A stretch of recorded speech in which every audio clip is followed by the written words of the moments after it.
নমস্কাৰ। ভঙা কলিজাত কোনে বিনায়, ভঙা কলিজাত কোনে বিনায়।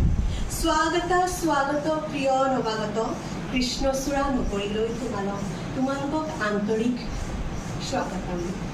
ঐতিহ্যমণ্ডিত বিধিবিদ্যা বিভাগৰ সন্মানীয় অধ্যাপক, মুৰব্বী অধ্যাপক তথা শ্ৰদ্ধাৰ শিক্ষাগুৰুসকল, যিসকলৰ হৃদয় এটি জ্ঞান আৰু আইনৰ সৰোবৰ, তেওঁলোকলৈ মোৰ শতকোটি প্ৰণাম আৰু ভক্তি অঞ্জলি জ্ঞাপন কৰিলোঁ।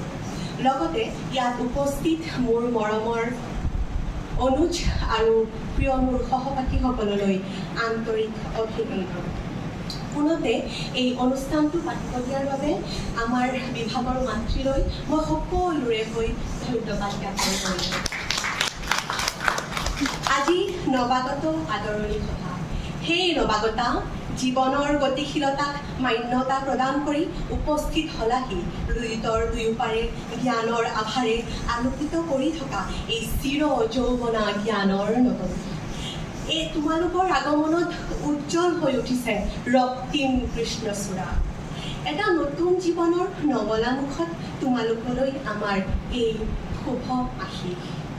আহা আমি এই জ্ঞান সৰোবৰত অৱগাহিত কৰি হৈ উঠো ভৱিষ্যতৰ এগোটি জ্যোতিৰ প্ৰভাত।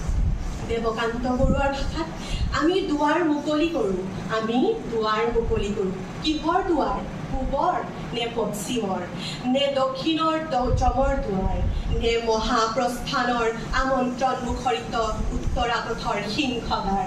আৰু আমি এই বিভাগৰ অগ্ৰজসকলে আমাৰ মনৰ দুৱাৰ মুকলি কৰিছোঁ। তোমালোক সকলোকে আহ্বান জনাইছোঁ আমাৰ এই বিধিবিদ্যা বিভাগৰ পৰিয়ালটোলৈ।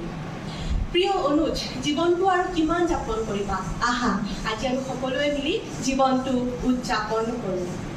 পদূলিমুখত মোৰ প্ৰিয় মাহ বহা, সেয়ে মই ভাল পোৱা হীৰেণ ভট্টাচাৰ্যদেৱ উৰ্ফ হিৰুদাৰ বহাগ নামৰ কবিতাটি আবৃত্তি কৰিব লৈছোঁ আপোনালোক সকলোৰে বাবে।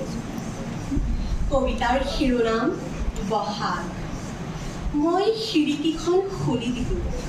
স্তব্ধতাৰ নিৰ্জন পোহৰত আমি আকৌ মুখামুখি হ'লোঁ। শিৰৰ সেন্দুৰেৰে সুন্দৰ আকাশৰ মুখত জিলিকি উঠিছে সোণোৱালী বহাগ। মই যেন সমস্ত শৰীৰৰ